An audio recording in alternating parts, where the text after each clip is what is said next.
वृंदावन भक्ति संगीत के नामचीन गायक बाबा रसिका पागल की मौत लेकर उठे विवाद के बीच ब्रज के प्रमुख संतों ने मामले की निष्पक्ष जांच करवाकर निस्तारण करने पर एक राय जताई है। संतों का मानना है कि प्रख्यात भजन गायक चित्र विचित्र पर हत्या का मुकदमा दर्ज कराना न्यायोचित नहीं है। मंगलवार को मलूक पीठ में नगर के प्रमुख संतों ने इस प्रकरण पर विस्तृत चर्चा करते हुए मामले की निष्पक्ष जांच कराने की मांग की। साथ ही संतों का कहना था कि ऐसे मामलों से पूरे संत समाज की छवि पर विपरीत प्रभाव पड़ता है। बेहतर यह है कि दोनों पक्ष संत समाज की मौजूदगी में पूरे प्रकरण पर आपसी सहमति बनाएं।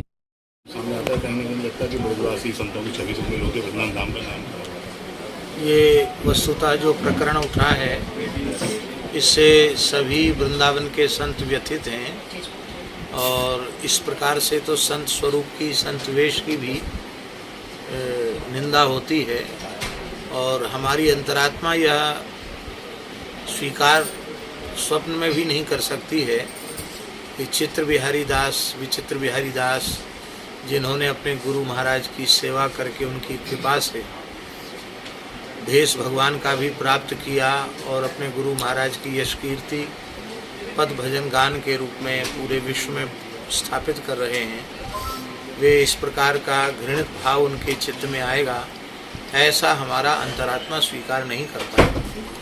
इन्होंने अपने गुरु महाराज की सेवा भी की है और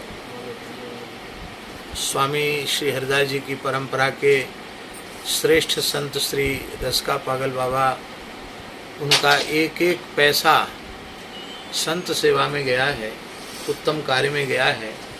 वे एक अच्छे संत थे।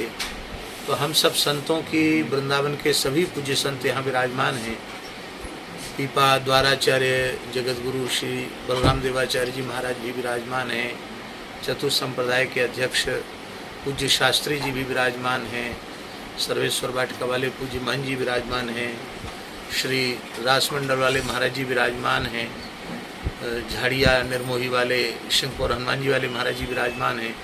सभी पूज्य संत हरिदास नगर वाले महाराज जी विराजमान हैं। पूज्य श्री गोरीलाल कुंज वाले महाराज जी विराजमान हैं। सभी संतों का एक ही मत है कि इस प्रकार का जो विवाद पूज्य रसिका बाबा के निकुंज गमन के 2-2.5 वर्ष बाद उठा है, ये सर्वथा अशोभनीय है। ये तत्काल समाप्त होना चाहिए और सर्वसम्मति से इसका समाधान होना चाहिए और गुरु भाइयों में परस्पर राग द्वेष समाप्त होकर के पूज्य बाबा के स्वरूप के अनुरूप उनके यश को आगे बढ़ाने का प्रयास होना चाहिए।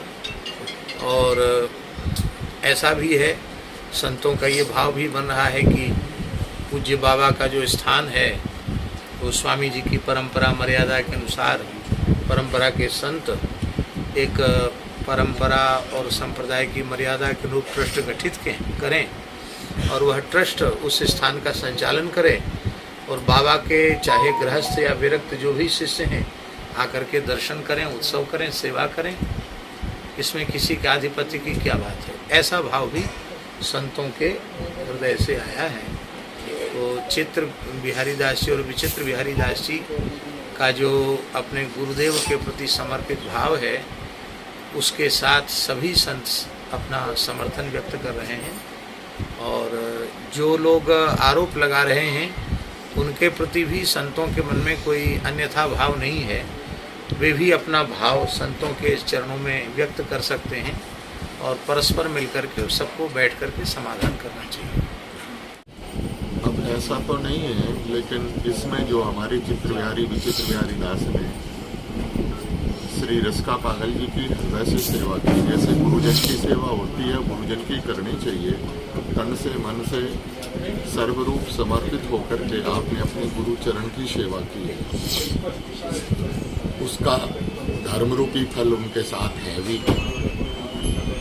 हम तो निवेदन करेंगे सर्व गुरु भाई, जितने भी गुरु भाई हैं, परस्पर में इनका मेल रहे, विरोधाभास ना हो, सब आत्मीय मिलकर के, क्योंकि विषय एक का नहीं है। ये आरोप प्रत्यारोप भी समस्त गुलड़ी वालों के ऊपर एक लालछन लगाना है। तो जो भी भेषधारी हैं सबको नीचा देखना पड़ रहा है। आज इनका विषय है, कल दूसरे का विषय होगा। तो हम तो यही प्रार्थना करेंगे कि सब लोग मिलकर के परस्पर में जो भी है एक साथ बैठ कर के इसका समाधान किया जाए, वो सर्वोत्तम।